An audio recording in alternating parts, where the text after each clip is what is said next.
Good morning. આમ તો સીધા પહેલાં ઉતારી દીધા છે, પણ વાંધો નથી. મારું નામ ડૉક્ટર નરેશ પુટાણી છે. આમ તો હું માઇક્રોબાયોલોજી ભણાવું છું અને બેક્ટેરિયા હંમેશા મારો પ્રથમ પ્રેમ રહ્યો છે. જે દેખાતું નથી એવી વસ્તુને પ્રેમ કરવાની આદત છે.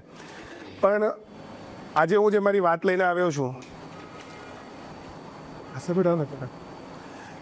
એ વાત છે સફળતાની વ્યાખ્યા. કોઈ પણ શિક્ષકોને ખબર જ છે અને બધા લોકો ભણેલા છે એમને ખબર છે. કોઈ પણ ચેપ્ટરની શરૂઆત થાય એટલે મોટાભાગે શિક્ષક આપણને ચેપ્ટર જે હોય એ ચેપ્ટરમાં આને શું કહેવાય ત્યાંથી શરૂઆત કરતા હોય. એટલે મને પહેલાં બેટિંગમાં ઉતાર્યો એટલે એનું કદાચ કારણ પણ આ જ છે કે ભાઈ સફળતા એટલે શું. પણ હું સફળતા એટલે શું એના માટે મારી પાછળ મારા પછીના બીજા 5 સ્પીકર છે જે કદાચ તમને બહુ ડિટેલમાં સમજાવશે. પણ હું શિક્ષક છું એટલે શિક્ષક તરીકેનો જ રોલ નિભાવું છું આજે કે સફળતાની વ્યાખ્યા શું. અને આમાં હું કોઈ ફિલોસોફી અત્યારે નથી કહેતો, હું માત્ર વ્યાખ્યા અથવા તો સફળતાનો અર્થ. જ્યારે આપણે સફળતાની વાત કરીએ, અર્થની વાત કરીએ તો અર્થ આપણે ક્યાં શોધીએ જનરલી? અત્યારે ગૂગલ કરી લઈએ છે. એક સમય હતો ત્યારે આપણે એક જાડું પુસ્તક લેતા અને પુસ્તકને શું કહેતા? ડિક્શનરી. જ્યાં લગભગ દરેક વસ્તુના એક પ્રોપર અર્થ આપેલા હોય છે. અને અત્યારે એ ડિક્શનરી આપણે ગૂગલમાં શોધીએ છીએ. તો સક્સેસ ઇંગ્લિશ વર્ડ છે. ઓક્સફોર્ડની ડિક્શનરી કદાચ બધાએ સાંભળ્યું છે, દર વર્ષે વર્ડ અપડેટ થતો એટલે આપણે એક સ્ટાન્ડર્ડ માનીએ કે ઓક્સફોર્ડ ડિક્શનરી. અને જ્યારે પણ તમે સર્ચ કરશો તો એના જેવી જ એક બીજી ડિક્શનરી આવે, મરિયમ વેબસ્ટર.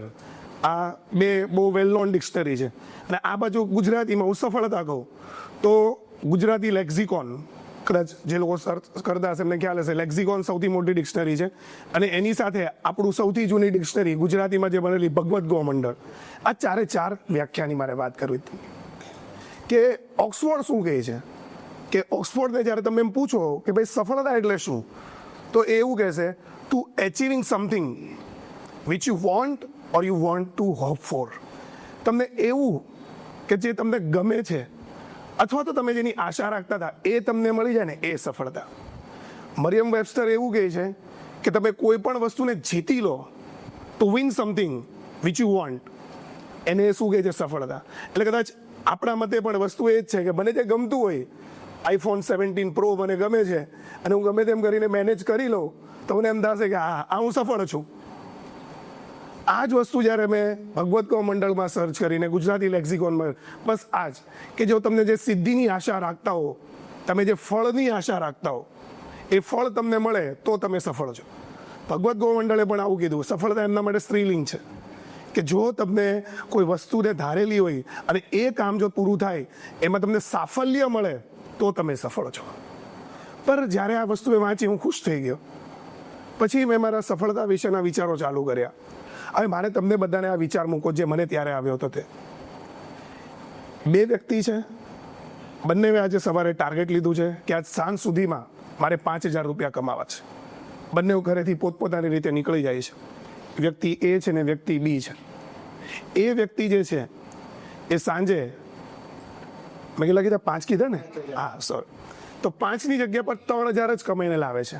અને વ્યક્તિ બી 5ની જગ્યાએ 10,000 રૂપિયા કમાઈને આવે છે. તો આપણા સામાજિક માપદંડોને ધ્યાનમાં રાખીએ તો આપણે શું કહીએ? કોણ વધારે સફળ અથવા તો કોણ સફળ? બી.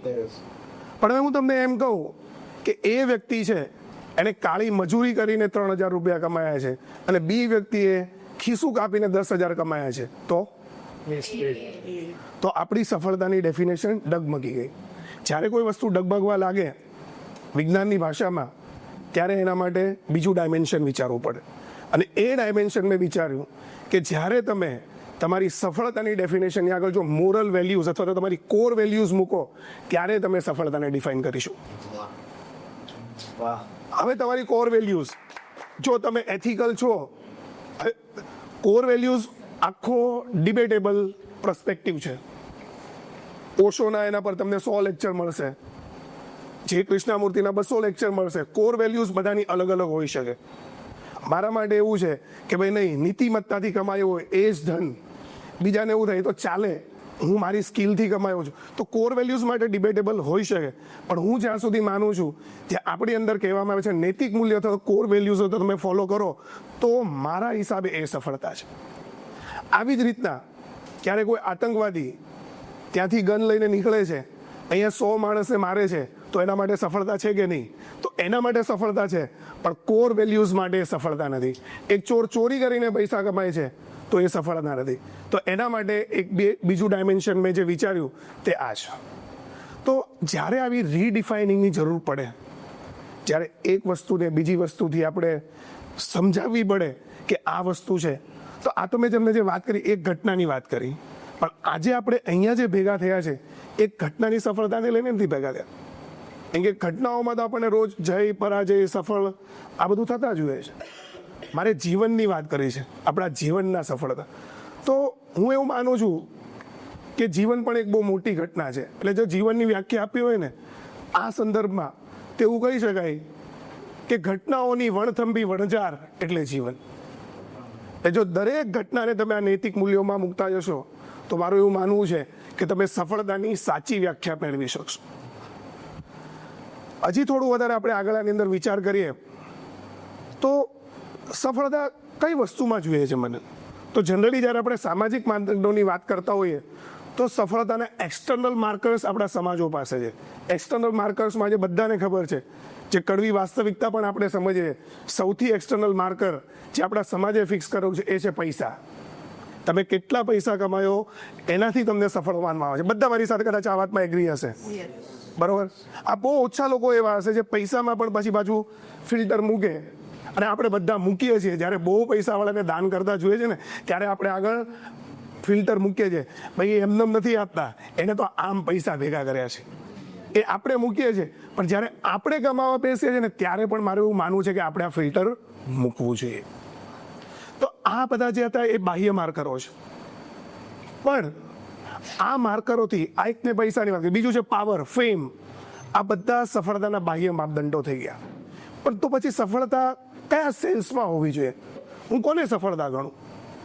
તો એવા માપદંડો જે કદાચ આપણને સીધે સીધા ના દેખાતા હોય પણ આપણે એચીવ કર્યા હોય, એ જે health, wealth, career and relationship. જ્યારે તમે આ બધાની અંદર સફળ થતા જશો ત્યારે મને એવું લાગે છે કે તમે સંપૂર્ણપણે સફળ થશો. ઘણીવાર આપણે એવું જોયું છે કે માણસ હેલ્થમાં સફળ છે, વેલ્થમાં સફળ છે, પણ રિલેશનશિપમાં નથી. તો એને સફળ નહીં કરો, ગણો એને સફળ. દરેક વ્યક્તિ દરેક વસ્તુ દરેક વ્યક્તિને મળે ને એવું માનતો નથી. એનું હું તમને એક સાદું ઉદાહરણ આપું. આપણા હાથમાં પાસો હોય, પાસો ડાયસ, એને તમે ફેંકો તો તમે પાસાની હંમેશા 5 બાજુ જ રીડ કરી શકો, 6ઠ્ઠી બાજુ રીડ કરી શકતા નથી. અને એ 6ઠ્ઠી બાજુમાં પાછું ક્યારેક આવે તો ત્યારે એ બાજુ રીડ નહીં કરી શકો. એટલે મારા મતે કદાચ આપણો કેવો ગ્રે એરિયા હંમેશા બચી જતો હોય છે કે જેની અંદર આપણે સફળતા મળવામાં ઘણીવાર મુશ્કેલી પડતી હોય છે. પણ એ જે 5 બાજુ દેખાય છે ને એના પરથી કદાચ મને એવું લાગે છે કે આપણે સફળ છીએ. આપણું એક જ ફિલ્ટર મારવાનું છે, કયું? નૈતિક મૂલ્યોનું, કોર વેલ્યુઝનું. તો એના પરથી આપણે આપણી સફળતા નક્કી કરી શકીએ. મારા મિત્રને હું હંમેશા જોતો હોઉં છું, જગદીશભાઈ, કે એનો હંમેશા એક જ્યારે પણ અમે વાત કરીએ ત્યારે અમારી એક ચર્ચા થતી હોય કે ભાઈ એમનું છે કે સાહિત્યકારે કોઈ પણ રચનામાં આ શબ્દ જ શું કામ પ્રયોગ કરે? એના સમાનાર્થી 100 શબ્દો હોય, પણ આ શબ્દ જ કેમ? તો એમની સાથે સાથે રહીને મને થોડુંક એવું થાય કે આખી ડિક્શનરીમાંથી સફળતા માટે સક્સેસ શબ્દ જ કેમ? કેમ આ જ શબ્દ? કેમ બીજો કોઈ શબ્દ ના લીધો? Why they have chosen specially a word SUCCESS. જ્યારે તમે કદાચ ડિક્શનરી સર્ચ કરશો ને તો ધ્યાનથી જોજો કે આખી ડિક્શનરી જે મેં વાંચી છે, ત્યાં કદાચ પછી કોઈ ક્લાસિકલ ડિક્શનરી લઈને આવો તો વસ્તુ અલગ છે, પણ જે મેં એ વાંચી છે, જે મેં ઇન્ટરનેટ પર સર્ચ કર્યું એના પરથી કહું છું, આખી ડિક્શનરીમાં માત્ર 2 શબ્દો જ એવા છે જેની પાસે 2 C છે ને 2 S છે. તો સક્સેસ શબ્દની આ સફળતા નથી? લગભગ 30 લાખ શબ્દો, અલગ અલગ મોડિફાઈ કરેલા 30 લાખ શબ્દોમાં એકમાત્ર શબ્દ એવા, ખાલી 2 શબ્દ કે જેની પાસે ડબલ C છે ને ડબલ S છે. તો સક્સેસની પણ આ સફળતા છે. પણ જો તોય ત્યાં એકલો નથી, એની પાસે બીજો શબ્દ છે. એ શબ્દ આપણને ખબર છે, એક્સેસ. બીજો શબ્દ છે એક્સેસ. બાકી પછી હશે સક્સેસફુલ. એ હું આના રૂપો ગણું છું, પણ મૂળ શબ્દ 2 છે, સક્સેસ અને એક્સેસ. તો સક્સેસ શબ્દની આ પણ સફળતા છે. તો પછી ગુજરાતીમાં શું છે સફળતા? તો ભગવદ્ ગોમંડળ એવું કહે છે તમને ધારેલું ફળ મળે તો તમે સફળ. અહીંયા હું કહેવા માંગીશ કે સફળમાં પણ શું છે? ફળ. તો ફળની આગળ ફિલ્ટર કયું છે? સ. જો ગુણ તો કે આપણે કે સગુણ, એની પાસે બધા ગુણ છે. રસ તો કે સરસ. એટલે અહીંયા સ પણ એમને ફિલ્ટર મૂકેલું છે કે ભાઈ તારે ફળ જોતું હોય ને પણ આગળ શું લગાડવાનું છે? સ. તો તું સફળ છે, બાકી તું સફળ નથી. અને હજી આટલેથી વાત નથી અટકતી મિત્રો. હવે મેં એક મારી ઘરની થિયરી બનાવી છે, જે કદાચ તમને ગમે તો જ હા પાડજો. એના માટે મારે ચાલુ કરવો પડશે મારો પાવર પોઈન્ટ. દેખાય છે બધાને?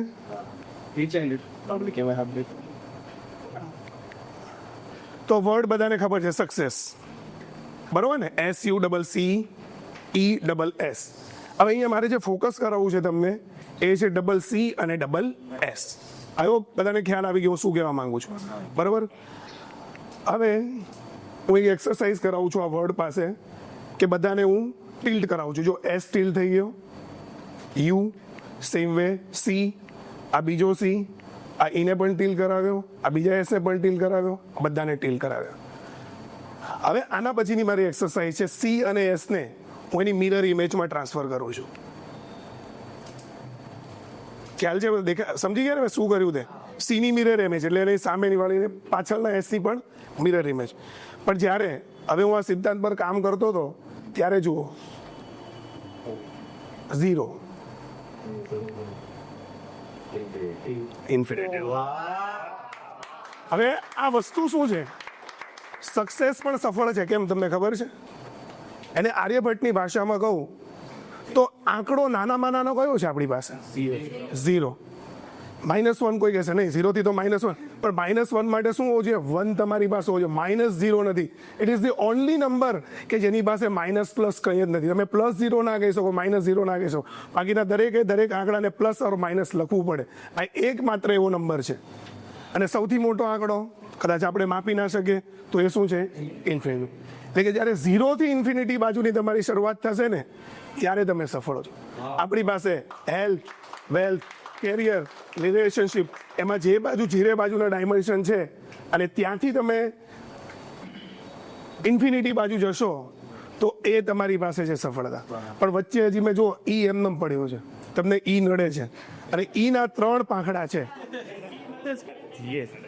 બસ નડે છે. તો આ 3 જે વસ્તુ છે that is A, B and C. જ્યારે તમે કોઈ પણ વસ્તુ you will achieve by core values ત્યારે તમે 0 થી સફળ બની જશો. So this is all by doctor Naresh Putani. Thank you.